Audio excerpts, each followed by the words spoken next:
RCN. Le son de la différence.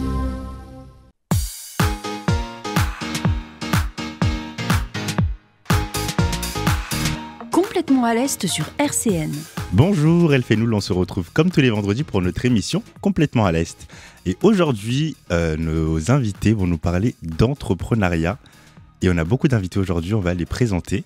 On va commencer donc par Léa Bornier, qui est entrepreneuse en assurance, plutôt agent général d'assurance. On a Bruno Claude, courtier en assurance. On a Xavier Herblanc, conseil en sécurité. Et Jérémy Ledrich, donc gérant d'une société de services à la personne. Comment allez-vous ? Très bien. Très bien. Super. Bien, merci. Alors, donc je vais laisser vous présenter. On va commencer donc par les dames. Léa, est-ce que tu peux te présenter, s'il te plaît ? Donc bonjour à tous, donc moi je m'appelle Léa, je travaille aujourd'hui en tant qu'agent général d'assurance pour une compagnie qui se nomme Telem Assurance, donc j'interviens autant pour les particuliers que les professionnels ou encore les exploitants agricoles. Ok.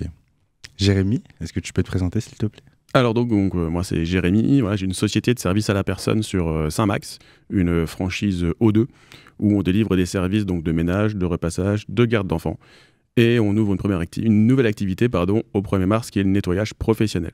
Ok, donc Jérémy qu'on a déjà reçu, si vous souhaitez revoir donc son interview qui nous explique un peu tout son parcours, n'hésitez pas à aller voir sur YouTube et en podcast sur RCN.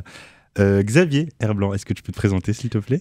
Bonjour à tous, je m'appelle Xavier et je suis dirigeant, fondateur, on va dire, de la société Conaex. C'est du conseil en sécurité et sûreté. Ok. Et pour finir, du coup, Bruno, est-ce que tu peux te présenter s'il te plaît ? Alors bonjour, Bruno Claude, je suis courtier en assurance, mandataire indépendant de courtier comparateur. Mon métier, c'est de trouver des solutions qui couvrent les besoins des personnes, autant particuliers que professionnels, en assurance. Ok. Voilà. Et donc aujourd'hui, à ce que je comprends, vous êtes tous à votre compte, c'est ça ? C'est ça. D'accord, donc c'est ce que j'aimerais bien qu'on puisse développer aujourd'hui. Est-ce qu'on peut commencer par toi, Bruno ? Comment ça s'est passé pour toi pour qu'aujourd'hui tu sois à ton compte en tant que courtier en assurance ? Alors, je suis à mon compte depuis 2020. Okay. Alors, les débuts, ils n'étaient pas forcément simples. Ouais. Fallait travailler sur son réseau. Puis petit à petit, on travaille beaucoup sur la partie recommandation, réseautage dans les clubs affaires. Moi, ce que j'aime bien faire, c'est partager des bons plans aux personnes que je rencontre, c'est les aider, les accompagner. Puis surtout, le mot-clé, c'est oser, quoi. Ok. Oser. Donc C'est là... pas parce qu'on a un refus sur une proposition à l'instant T qu'on peut pas revenir vers la personne qu'on a vue pour reproposer une autre solution. Ok. Donc là, les personnes qui viennent te voir, quels sont les services qu'ils te demandent ? Enfin, comment tu les aides ? Alors moi, je travaille beaucoup sur la partie mutuelle santé. 80% de l'activité, c'est de la partie mutuelle santé. Beaucoup sur le particulier, et je souhaite développer mon activité sur le professionnel. Ok. Et du coup, Bruno, non, Xavier. Est-ce que du coup tu peux nous expliquer ? Oui, je vais un peu sûrement me tromper sur les noms. Aucun problème, tu penses. Du coup, Xavier, est-ce que tu peux nous expliquer un peu en quoi consiste quand on est conseil en sécurité ? Alors, conseil en sécurité. Donc, j'ai créé la société en juin 2021. Conseil en sécurité, avant de créer la société, je vais faire un petit retour en arrière pour expliquer un petit peu. Je suis un ancien policier. Ok. Donc, sur mes interventions régulières, j'ai rencontré des personnes dans différents types de sécurité. Et par la suite, après ma retraite, okay. Donc j'ai décidé de créer ma société justement pour apporter, si tu veux, la sécurité, des conseils aux entreprises et aux particuliers. Parce que pour moi, ce qui était important, c'était les victimes. Okay. Pour essayer de faire moins de victimes, enfin, qu'il y ait moins en moins de victimes en s'équipant en caméra ou autre, ou vidéo, ou en apprenant la self-défense ou plein de choses. Et voilà, donc j'ai créé ça il y a 3 ans et demi. Ok, donc aujourd'hui, les entreprises qui te contactent, comment tu travailles avec eux ? En fait, moi, j'ai des prestataires. Donc, en fait, je suis leur commercial. Pour chaque activité, on m'envoie un mail, on me demande de mettre de la caméra ou un événement en particulier. Donc, moi, après, je propose la société avec laquelle je travaille. Ok, et maintenant, il y a quand même des sociétés de sécurité qu'on connaît beaucoup, Verisure ou autres. Toi, comment tu travailles avec ces... Enfin, vu qu'il y a justement ces sécurités-là, toi, en quoi consiste ton travail par rapport à eux? Alors moi, si tu veux, le client, je le rencontre toujours, hein, parce que je ne fais pas de devis à l'aveugle ou autre. Okay. Je le rencontre, je lui demande ce qu'il a besoin, et après je discute avec lui et je mets en relation la société avec lesquelles je travaille. Okay. J'en ai pas 200, j'ai sélectionné les moins mauvaises. Okay. Je ne peux pas dire les meilleures, parce que si j'ai les meilleures, les autres vont dire voilà, les moins mauvaises dans la sécurité. Et après, la société là fait son devis, et après, le client avec la société, il s'arrange, et puis voilà. En fait, du coup, toi, tout simplement, tu mets en lien avec la compagnie de sécurité. Voilà. C'est ça. C'est vrai, moi, je vais en amont, je dépoussière, enfin, je dis voilà, en fait, il y a une problématique. Je dis voilà, ce qu'on peut faire, on peut mettre de la caméra, on peut mettre des agents, enfin, voilà, plein de choses. Et après, j'appelle l'intervenant, la société, je lui explique, on y va ensemble, on revoit le client et on lui propose un devis. Parfait, merci. Du coup, Léa, est-ce que du coup tu peux nous expliquer en quoi consiste ton métier d'agent général d'assurance? Alors, le métier d'agent général en assurance, donc il faut savoir déjà qu'un agent général doit être capable d'assurer, on va dire, 100% de la population. Okay. Le métier d'agent général, c'est, on va dire, de tout faire de A à Z. Le principe de travailler avec un agent, c'est d'avoir un seul interlocuteur. Donc, on va rencontrer notre client, on va répondre aux besoins par rapport à ce qu'il nous demande, présenter les projets, souscrire les contrats et toute la partie derrière qui va être gestion administrative. Donc ça peut être une modification de contrat, ça peut être une déclaration de sinistre, etc. C'est l'agent général qui en a en fait la charge et la responsabilité. Ok. Et quand tu dis qu'il faut couvrir 100% des personnes, qu'est-ce que tu veux dire par là? Alors que la personne soit un nouveau-né, un enfant, une personne majeure, un senior, que ce soit un chef d'entreprise, peu importe la profession réglementée qu'elle exerce, on doit être en capacité normalement de pouvoir l'assurer. Ok, et donc ça veut dire qu'aujourd'hui, quand tu assures quelqu'un, tu as quand même cette continuité avec la personne, donc il faut que tu gardes le lien avec cette personne-là? Exactement, donc en tant qu'agent général, on a la responsabilité donc, de suivre notre client toute la durée de ses contrats. Donc on est son interlocuteur, on va dire privilégié entre guillemets, et on communique directement avec lui, donc en termes de fidélisation, de mouvement de dossier, etc. On travaille avec lui sur toute la continuité en fait, de ses assurances, tant qu'il souhaite rester avec nous.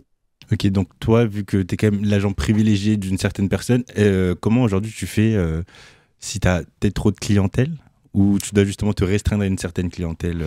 Alors, on n'a pas de restriction de clientèle. Il faut savoir qu'un agent général a des objectifs annuels de chiffre d'affaires à réaliser avec un minima.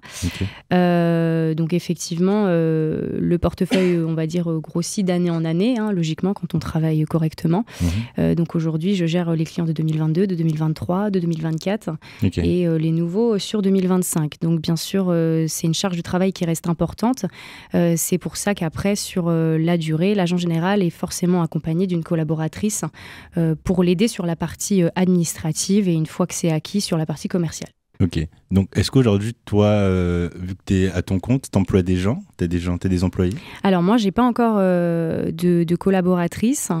Je cherche activement un local, donc ça va faire bientôt 9 mois que je cherche une agence que je n'arrive malheureusement pas à trouver. Parce que pour accueillir une collaboratrice, c'est toujours mieux d'avoir un point physique pour qu'elle puisse travailler dans de bonnes conditions. Donc, le premier souhait que j'ai aujourd'hui, c'est vraiment de trouver mon agence. Et puis, dans un second temps, effectivement, il y aura cette collaboratrice. Ok. On va passer à Jérémy. Donc, Jérémy, est-ce que tu peux donc nous expliquer un peu en quoi consiste quand on est gérant d'une société de service à la personne? Alors, le but, c'est déjà d'apporter au client en fait, le service voulu. Le service voulu, donc ménage, repassage ou garde d'enfants pour le moment, et qu'il soit satisfait. Qu'il soit satisfait, donc il faut trouver les bons intervenants. Pour trouver les bons intervenants, on doit faire un recrutement qui est assez haut de gamme. Voilà, à titre de chiffres, par exemple, c'est en général pour trouver une personne, il faut à peu près passer 30-40 entretiens. sur un poste. Donc ce qui est assez énorme. Donc voilà, c'est un point, le recrutement, qui est assez énorme maintenant et qui prend beaucoup de temps, qui est assez chronophage, mais qui est obligatoire pour pouvoir avoir des personnes après formées sur le terrain et qui veuillent faire le travail qu'on leur demande. Donc voilà, ça c'est le niveau qualité après en prestation, c'est là-dessus où on met un point d'honneur là-dessus en tout cas. Ok, donc à ce que je comprends, toi, tu as des salariés du coup? Oui, c'est ça. Maintenant, on est 16. On est 16 dans la société. Donc, il y a 13 intervenants et donc 3 personnes au bureau, dont moi. Ok, et donc là, quand tu parles en termes de recrutement, quels sont les points du coup que tu mets l'accent dessus, le plus important pour toi avant de recruter une personne? Le savoir-être, au-delà des compétences, en fait, c'est pas forcément ce que je demande, parce que les compétences, on peut les acquérir, le savoir-être, on peut pas l'acquérir. Donc c'est là-dessus, vraiment le savoir-être, où on a des questions un peu, des fois philosophiques, sur la vie et tout ça, où on arrive après à cibler un peu les personnes. Et on leur dit dès le départ qu'on est chez O2, on est là aussi pour faire du haut de gamme. Donc on a un devoir, une valeur d'excellence là-dessus.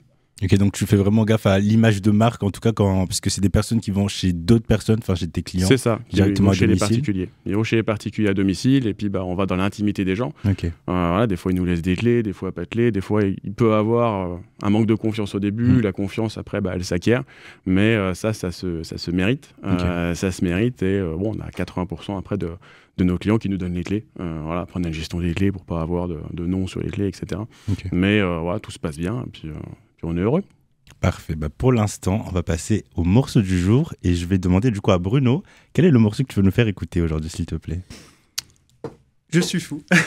Tu es fou, d'accord. De Vianney, du coup. Comment? De Vianney, c'est ça? Exactement. Ok, écoutons ça. RCN, complètement à l'Est, elle fait nous. Aujourd'hui, nous recevons des entrepreneurs et on va tout savoir sur comment devenir un entrepreneur et gérant d'une entreprise. Donc, j'aimerais savoir comment ça s'est passé pour vous. On va peut-être reparler de votre ancien métier avant d'être gérant maintenant. Qu'est-ce que vous faisiez avant de pouvoir être gérant? On va commencer par toi, Bruno. Alors moi, j'ai fait plusieurs activités. J'étais salarié dans la téléphonie pour Orange. Et après, j'ai été salarié aussi pour le groupe HP. Voilà. Et ce qui m'a poussé à être indépendant, c'est un peu la liberté pour être proche des enfants, de la famille. Voilà, parce que je faisais beaucoup de routes sur la dernière activité. Donc, l'idée, c'était de pouvoir avoir la maîtrise de son temps, en fait. Essentiellement. Ok. Et toi, du coup, qu'est-ce que tu faisais avant? Du coup, tu étais policier? Voilà, j'étais policier et en 2021, j'ai fait valoir mes droits à la retraite. Après 32 années de police et un peu d'armée derrière. Et puis, et comme je voulais rester actif, je me dis, tiens, qu'est-ce que je vais faire? Je vais créer une société de conseil en sécurité. Ce que j'ai fait, donc sans diplôme, sans rien. Ça a commencé quand que tu as commencé À réfléchir. Non, que tu as commencé à créer ton entreprise ou à réfléchir, ouais. Et en fait, le 1er juin 2021, j'étais en retraite. Le 9 juin, j'ouvrais ma société. Et un an avant, je réfléchissais à comment je pouvais articuler la société, quoi. On va pouvoir développer tout ça. Du coup, Jérémy, toi, par exemple, qu'est-ce que tu faisais avant de pouvoir monter ta société? Moi, j'étais cadre commercial dans le BTP. Ok. Donc, un métier totalement différent. Ok, d'accord. Et du coup, c'est à quel moment, quelle année que tu t'es dit c'est bon, j'y vais, je me lance? C'était en 2022, où j'ai commencé, où je me suis dit là, c'est maintenant, il faut y aller. 2021, j'avais commencé à faire les recherches sur le côté donc quoi je peux aller. Toute cette année de réflexion en fait m'a permis de me dire tiens, qu'est-ce que je veux montrer à mes enfants, qu'est-ce que je veux montrer à ma famille, etc. Surtout d'être avec eux aussi, un peu comme Bruno. Et après je me suis dit c'est le moment, ça faisait des années que je voulais faire ça, ça faisait 15 ans que je m'étais dit j'aimerais bien avoir ma société, être entrepreneur et faire ce que je veux et comment je le veux surtout. Et en fait, j'ai réussi du coup à faire ça à l'ouverture vraiment 2023. Ok. Et toi, Léa, du coup, qu'est-ce que tu faisais avant? Alors, moi, j'ai fait toutes mes études dans les assurances. Donc, depuis le bac, j'ai continué mes études supérieures donc dans l'assurance. Donc, j'ai toujours travaillé dans les assurances. Donc, j'ai fait des grosses compagnies d'assurance. J'ai été salariée pendant 9 ans. Okay. Et en fait, au bout de 9 ans de salariat, je me suis dit, je me sens capable aujourd'hui de pouvoir me lancer. J'ai les armes suffisantes pour pouvoir me mettre à mon compte en tant qu'agent général. Okay. Et puis, gérer tout ça moi-même. Ok. Moi, j'ai une première question qui se pose. L'argent. Parce que nous, on aime l'argent ici. Hein. Complètement à l'Est, on adore l'argent. L'argent, comment on fait pour investir avec quel fonds vous avez commencé donc, à pouvoir peut-être réfléchir à monter votre entreprise? Celui qui veut commencer, vous pouvez y aller. Allez, tu vas. Ouais, Léa. Vas-y, Léa. Je prends la parole. Donc moi, j'ai une petite particularité par rapport à, on va dire, l'ensemble des agents généraux. C'est-à-dire qu'un agent général, normalement, doit acheter ce qu'on appelle des clients. Donc, il achète un portefeuille client, ce qui lui permet, en fait, de se dégager une rémunération sur les encaissements de ses clients, donc sur ce portefeuille qu'il a acheté. Moi, j'avais pris la décision, en fait, de partir en tant que créatrice. Donc, c'est-à-dire que je suis partie de zéro. Okay. Donc, sans portefeuille client. Exactement. Okay. Donc, j'ai pas acheté de clients. J'ai pris la décision de me mettre à mon compte et de partir avec 0 client. Okay. J'ai fait ça en 2022. Et donc, au début, on a, en fait, si vous voulez, nous, ce qu'on appelle des protocoles agents, où la compagnie, dans un premier temps, vu que vous ne pouvez pas vous dégager de salaire, le temps que les contrats prennent effet, on a en fait une partie aide, si vous voulez, en tant que créateur agent, tout donc, simplement. Aide avec l'État, c'est ça? C'est des aides qui sont directement, je pense, depuis la franchise pour laquelle vous travaillez. Okay. Et puis, en fait, au fil du temps, ça se rembourse indirectement avec les encaissements que vous prenez sur les clients, en fait. Ok. Alors, du coup, tu parles de franchise, donc ça veut dire que tu travailles... Tu peux rappeler la franchise, le nom de la franchise? Alors, moi, je travaille pour une franchise, donc une assurance qui s'appelle Telem Assurance. Okay. Donc, c'est le nom de la franchise pour laquelle je travaille, mais je suis complètement, en fait, indépendante. Donc, c'est une franchise qui est basée... Le siège est basé à Orléans et on est 310 agents généraux France entière. Ok. Donc, tu travailles en tant qu'indépendante, mais quand même sous le nom de Telem Assurance? Exactement. Donc, je représente cette compagnie en tant qu'agent général. Ok. Donc, je souscris en fait leurs produits à mes clients. Ok. Donc, qui veut nous expliquer comment il a commencé aussi? Bruno, Xavier?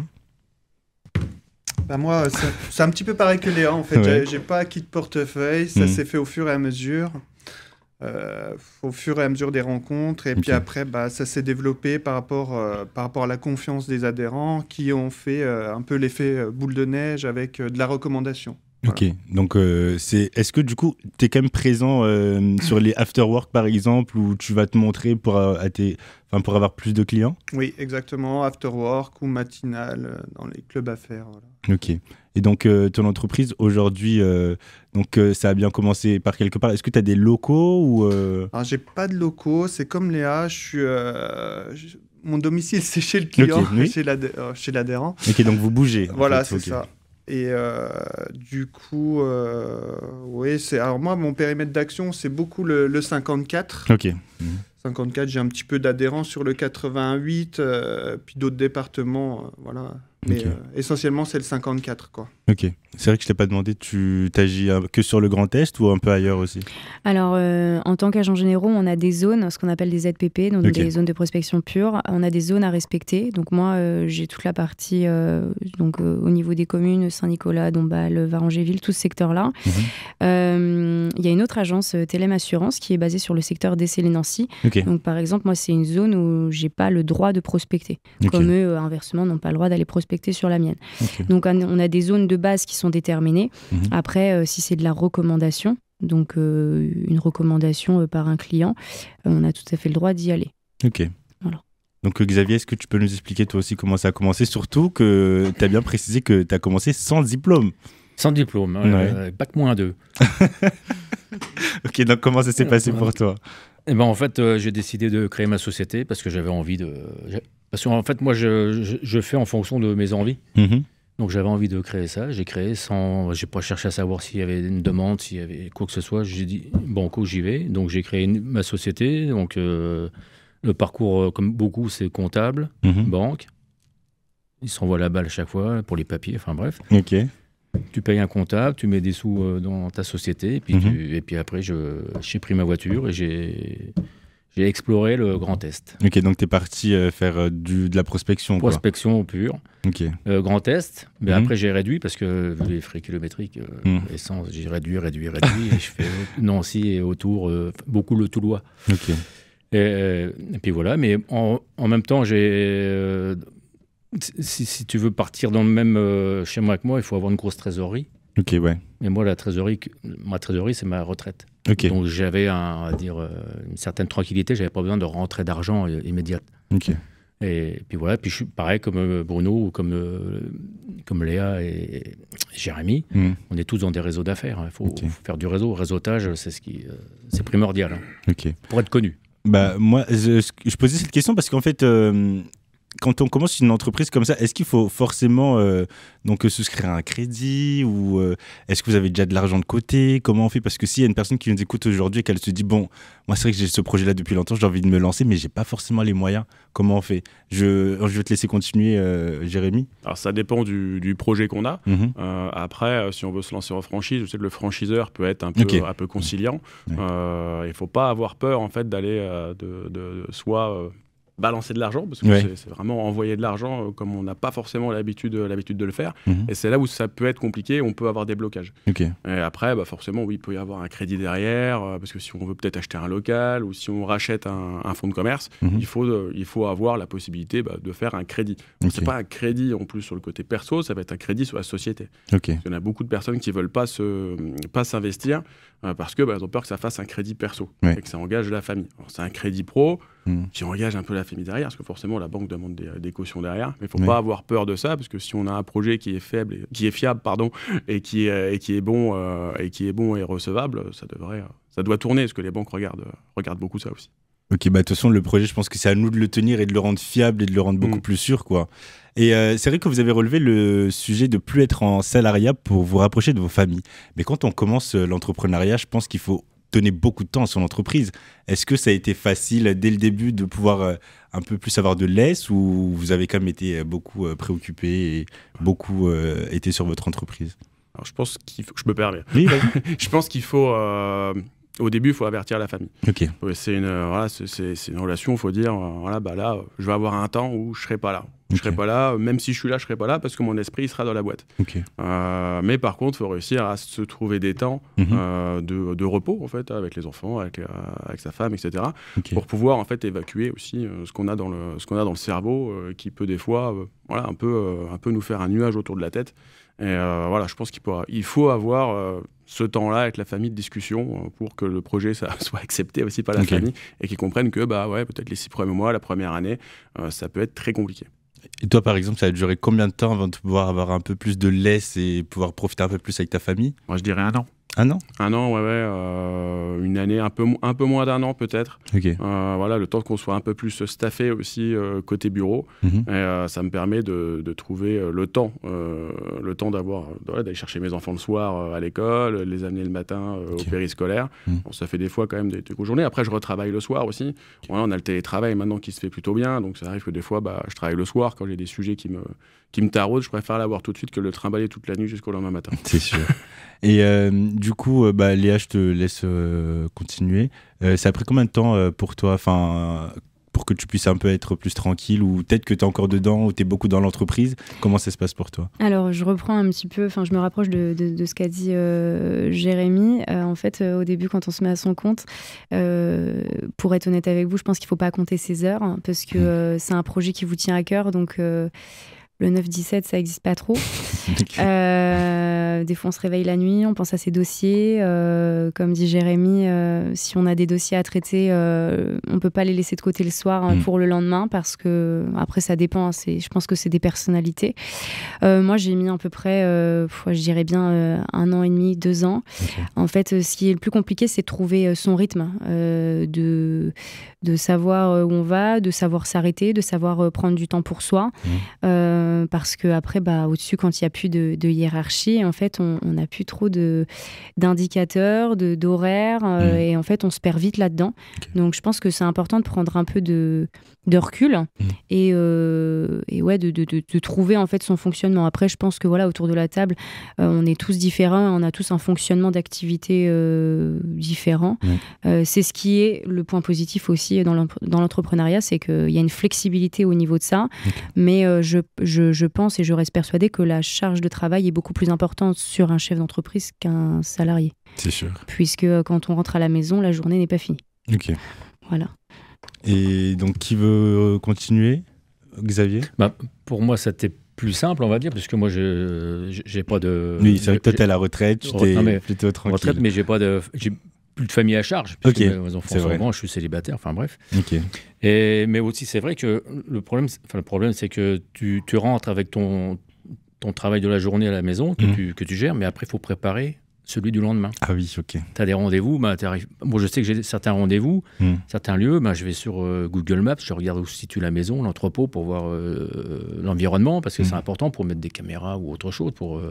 Voilà. Et puis après, je regarde la personne avec qui j'ai affaire sur le peu de réseaux sociaux. Et voilà, mais c'est vrai que moi, ça m'a fait drôle. Ça m'a fait drôle, parce que c'est vrai qu'en quittant la fonction publique où on fait tout pour toi, et tu as juste à faire ton boulot, et voilà. Là, c'est toi qui fais tout. Okay. Tu fais tout, donc c'est compliqué, mais comme je dis souvent, de toute façon, je ne suis pas plus con qu'un autre. Il y en a d'autres qui l'ont fait avant moi, pourquoi je ne pourrais pas le faire ? Donc, c'est sûr. Donc je suis parti, j'ai fait ça, puis je suis épanoui dans ma nouvelle vie. Ok. Et toi, du coup, Bruno ? Moi, je pense qu'il faut être prudent quand on démarre. Que du coup, certains auraient tendance à consommer ce qu'ils gagnent. Donc, il faut garder une marge de réserve parce qu'on ne sait pas comment va tourner vraiment l'activité, quel virage ça peut prendre. Okay. Voilà. Parce que dans nos activités comme la mienne, comme celle de Léa, il y a beaucoup de concurrence. Et puis, même si on fait du travail du mieux qu'on puisse le faire, il faut quand même être assez prudent sur ce qu'on gagne et puis savoir investir intelligemment dans tout ce qui est communication, etc. Pas se laisser endormir par des personnes qui peuvent vous promettre des choses alors qu'il n'y a rien au bout, quoi. Ok. Et du coup, toi, par rapport au côté famille, combien de temps ça t'a pris pour pouvoir être un peu plus à l'aise et pouvoir passer plus de temps avec ta famille ? Une bonne année également. Une bonne année également. Ouais, également. Ok. On va passer maintenant au deuxième morceau du jour. Et on va demander à qui ? À Léa ? Quel est le morceau que tu vas nous faire écouter ? Alors, ce sera No Regrets de Pusha T. Ok, écoutons ça. Merci. RCN, complètement à l'Est, Elle fait nous. On se retrouve pour la presque fin de cette émission. Et aujourd'hui, on apprend un peu le parcours d'entrepreneur pour tous ceux qui souhaiteraient peut-être devenir entrepreneurs. N'hésitez pas à nous écouter et à un peu suivre les conseils qu'on nous donne aujourd'hui. J'ai plein de questions, mais je pense qu'on n'aura pas forcément le temps j'aurai pas forcément le temps de tous les poser.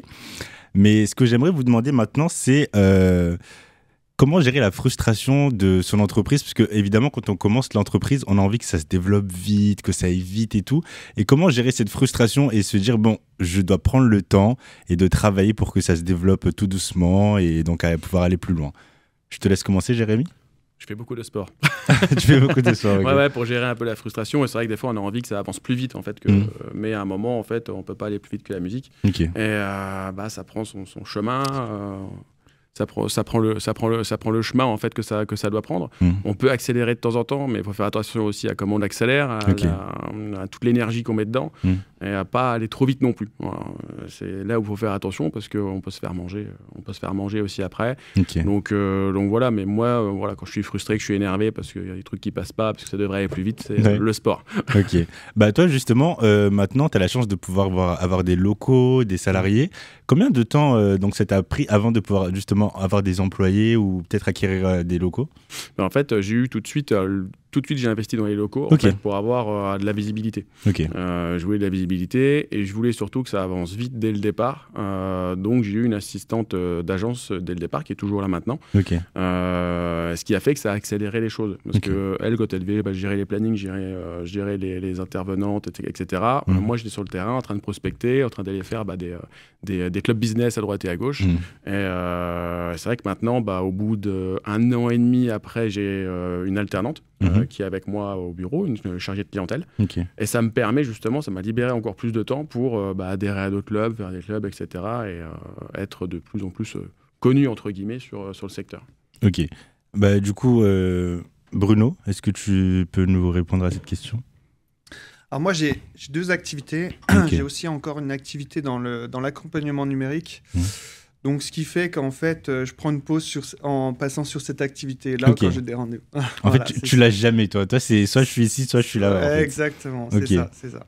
Et donc, du coup, niveau développement et que ça avance vite, toi, ça te pose pas trop de problème. Tu préfères prendre ton temps. En fait, j'ai toujours quelque chose à faire. Après, Ok. je prends des pauses naturellement. C'est nécessaire Ok. pour la prise de recul. Et puis voilà. Ok. Léa, est-ce que tu peux nous répondre? La frustration, moi, je la fais évacuer aussi par le sport. Comme Ok. Jérémy, pour moi, c'est hyper important de faire du sport. C'est mes temps de pause. Ça permet de se remettre en question, de prendre de la hauteur, de réfléchir sur certains dossiers aussi qui peuvent être un petit peu complexes. Ok. Donc voilà, pour moi, le sport, c'est très important. Ok. Et toi, du coup, Xavier? Du coup, enfin, pareil, le sport. Mhm. Et le sport, c'est surtout pour. C'est pas un exutoire, c'est plus pour. Parce que je représente ma société, donc il faut que je sois en forme et tout ça pour, Ok. pour qu'on se dise que la personne en face de moi dit bah oui, j'ai quelqu'un en face de moi qui est en forme qui est et bien donc costaud, présentable. voilà. Et sinon, qu'est-ce que je fais à côté À côté, je programme des concerts de rock donc Ok. à la Danse des Anges. Ok. Je fais ça. En plus, je fais de la figuration de temps en temps. Ok. Hein, j'en fais encore là dernièrement dernièrement et prochainement pour une série télé. Ok. Et j'ai créé une association, les Anges Gardiens. Ok. En fait, Trop bien. c'est la prévention. Pour l'instant, on est sur la drogue, l'alcool, le médicament et le protoxyde d'azote. Et Ok. on fait un événement le 28 février. Ok. Donc la danse des anges. Parfait. On pourra Voilà, donc. et puis je pense que je m'arrête là. Voilà, c'est déjà pas mal.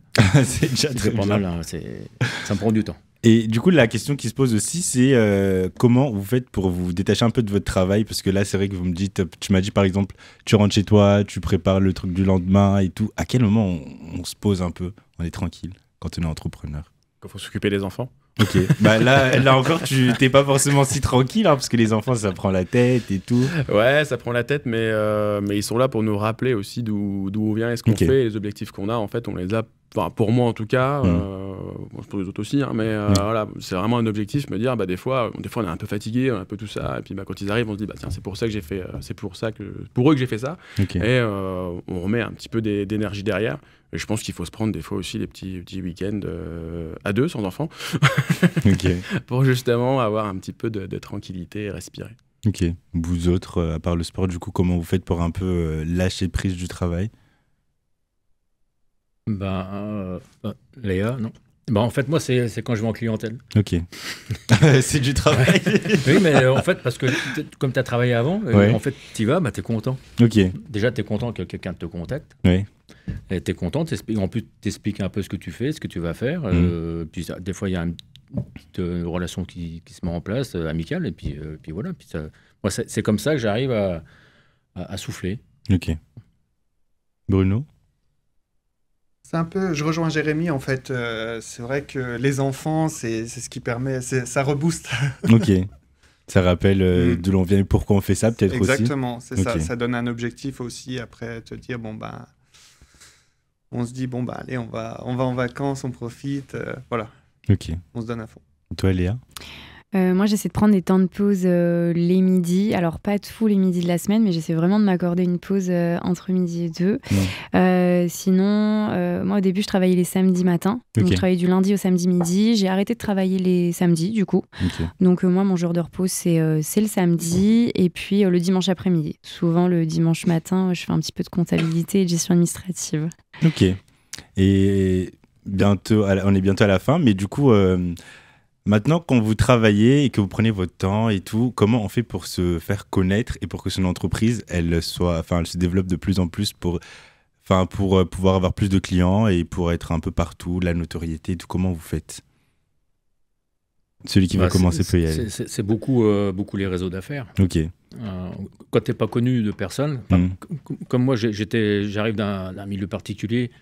Tu arrives dans le milieu des affaires, tu connais personne. Okay. Moi, Bruno, je ne le connaissais pas avant et on s'est connus dans des réseaux d'affaires parce que je connaissais quelqu'un qui avait créé un réseau d'affaires. Donc, j'ai commencé comme ça et puis ça s'est fait petit à petit. Et après, il faut entretenir aussi ce réseau. Okay. Et voilà, mais c'est très... Enfin, c'est pas compliqué, mais c'est chronophage. Oui, c'est important. Okay. Le réseau d'affaires, le réseautage est hyper important. Ok, donc vraiment bouger partout, faire des after-work, être dans certaines activités et tout, avec d'autres patrons aussi. Oui, c'est ça. Les after-work, c'est important pour tisser du lien. Tisser du lien, et puis ça peut nous apporter des affaires, mais ça peut aussi nous apporter des contacts. Okay. C'est là où c'est hyper important, en fait, parce que nous, on a plus rapporté de contacts que de business derrière. Mais après, c'est un tout, en fait. C'est un tout. Et puis, honnêtement, c'est aussi une matinée ou un soir, on lâche un petit peu... on lâche un petit peu le boulot, on a le boulot derrière et ça fait du bien de respirer un petit peu des fois avec ça. Ouais. Ok.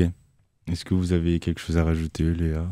Je rejoins mes deux confrères. Donc, du coup, réseau, où on rencontre plein de chefs d'entreprise. Donc, ça permet aussi de tisser des liens et aussi de faire des partenariats avec d'autres activités. Donc, ça, c'est top. Et sinon, la recommandation. Un client qui va être satisfait va forcément vous recommander à sa famille, ses amis, ses collègues, etc. Et en fait, ça fait boule de neige. Quand vous travaillez correctement et que la personne en face de vous, elle est satisfaite, bien sûr que votre image est bonne et que vous serez connu dans votre secteur d'activité. Ok. T'as un truc à rajouter ou... Moi, je pars du principe que aider, on peut recevoir. Voilà. On reçoit systématiquement. Dès l'instant où on aide quelqu'un, naturellement, il y a des fois des retours qui se passent. Ok. Et du coup, on va passer à la question perso. RCN, complètement à l'Est, elle fait nous. Alors, pour la question perso aujourd'hui, moi, j'ai envie de poser cette question-là au gérant qui attend vous. Maintenant, avec toutes les choses politiques, les empreintes carbone, tout ça, l'empreinte écologique, comment un gérant fait donc, pour gérer son entreprise, son activité et aussi participer aussi à tout ce qui est empreinte carbone, empreinte écologique, les questions de politique. Comment vous faites aussi pour gérer tout ça? C'est vrai que c'est la question un peu toujours à la fin où il faut réfléchir, mais très rapidement, sans forcément rentrer dans les détails. Comment vous faites pour penser à votre empreinte écologique, par exemple, en tant que gérant d'entreprise? Alors, je prends la parole du coup parce que nous, vu qu'on est 16 personnes, il y a quand même il y a 13 plannings, on va dire, d'intervenants à gérer. Donc, on essaie de gérer les plannings au maximum pour qu'ils soient le plus efficients possible. Okay. Donc, avec le moins de kilomètres entre prestations. Et puis, on essaie de voir pour les bus, pour celles et ceux qui vont des bus, celles et ceux qui sont en voiture, on essaie de gérer les plannings pour que ce soit le plus rentable possible au niveau du CO2. Ok, donc ça c'est quand même quelque chose qui se pose dans votre entreprise, c'est pas quelque chose que vous prenez pas en compte. Donc il y a quand même ça. Oui, un côté RSE en fait, qui est là maintenant, qui est assez important. Ouais. Allez, ça c'est le côté RSE que je cherchais, que j'avais pas les termes, mais du coup le côté un peu RSE. Comment ça se passe pour vous autres, Bruno par exemple? Moi, je fais en sorte de regrouper mes rendez-vous sur le même secteur, pas aller Toul ou puis à l'opposé Baccarat ou Longwy. Enfin, c'est d'organisation en fait. Ok. L'organisation. Et Bruno a un véhicule électrique. Voilà. Exactement. Ok. Est-ce que juste on peut rappeler qu'est-ce que ça veut dire RSE, vous qui êtes gérant entreprise? Responsabilité sociale économique. Ouais. Parfait, merci. J'avais pas le R. Et du coup, toi, Xavier, comment ça agit comment tu participes au RSE? En fait, moi, j'y pense pas. C'est en faisant des after-work. Entre nous, on en parle des RSE, empreinte carbone, tout ça. Oui, c'est vrai. Alors moi, c'est mon outil de travail, c'est mon véhicule. Je fais beaucoup de kilomètres par mois, et donc automatiquement, il y a une empreinte carbone importante. Alors après, on va pas débattre sur les ZFE, les zones à faible émission. Ça va être très compliqué pour les artisans et les indépendants comme nous. Parce qu'après, tu investis dans ta société pour la développer, mais après, s'il faut que tu investisses dans un véhicule pour pouvoir circuler partout, voilà, ça pèse dans l'entreprise aussi. Donc c'était justement ça que je voulais voir un peu, quel est le poids et comment gérer ça quand on est auto-entrepreneur, parce que on a envie de créer son entreprise, mais peut-être qu'on a envie d'avoir une entreprise un peu bien avec la politique, bien avec l'écologie. Comment, en fait, tout simplement, ça participe dans votre quotidien de gérant d'entreprise? Toi, Léa, par exemple. Moi, je rejoins un petit peu Bruno. J'essaie de regrouper effectivement mes rendez-vous sur les mêmes secteurs. Après, il y a même des rendez-vous que j'arrive à faire à distance, donc je fais directement par téléphone. Et après, côté dossier, parce que c'est vrai que nous, on a pas mal de documents obligatoires à remettre aux clients. Donc aujourd'hui, on est dans une politique de ce qu'on appelle une signature électronique. Donc pour éviter d'avoir des impressions par tonne de papier. Après, on a des personnes qui restent dans le papier et qui en veulent absolument. Donc là, les dossiers sont édités en papier, malheureusement. Mais on traite beaucoup par mail, par voie électronique. On a des espaces assurés maintenant qui nous permettent de traiter tout en numérique, en fait. C'était tout simplement pour avoir cette question-là, si c'était quelque chose qui se posait dans votre entreprise. Et effectivement, oui. Donc, on arrive à la fin. Est-ce que vous avez un dernier mot à rajouter? Est-ce que vous pouvez un peu booster nos éditeurs s'il y a une personne qui a envie de devenir auto-entrepreneur, d'y aller? Qu'est-ce que vous pouvez leur dire? Lancez-vous, n'ayez pas peur. Même si on peut avoir des appréhensions, mais si on croit en son projet, il faut croire en son projet parce qu'on va le présenter forcément au minimum à la banque. Si on croit en son projet, la banque va y croire et après ça passe. Quelqu'un d'autre? Pareil, enfin moi c'est encore différent, mais bon, c'est préparer au moins 1 an à l'avance son projet, être sûr de ce qu'on veut faire. Et après, il y a encore 1 an derrière de travail. Minimum pour installer sa société. Puis après, de toute façon, c'est question que du travail. Si tu ne travailles pas, tu donc vois personne. Persévérant. Non, il faut continuer. Il faut rien lâcher. C'est plus facile de baisser les bras que de les lever. Donc, il faut y aller, quoi. J'avais jamais entendu, mais très bon. C'est vrai. Et toi, du coup, Bruno? La recette, c'est faire ce qu'on aime. Et en faisant ce qu'on aime, on est motivé. Il faut au moins 3 ans minimum pour... pour moi, je veux dire, mais pour au moins 3 ans. La première année, l'année où, après la date où on va créer, 1 an de travail derrière, et après, il y a encore une bonne année avant de bien stabiliser sa structure, en fait, c'est ça? Voilà, et puis tout dépend de ce qu'on fait. Et toi, du coup, Léa, un petit dernier mot de la fin? Je pense que faut pas se poser de questions, faut croire en ses projets, faut y aller, faut pas lâcher. Il y a des points positifs, il y a des points négatifs, mais je pense que c'est la même chose quand on est salarié. Moi, personnellement, aujourd'hui, j'ai aucun regret à être à mon compte.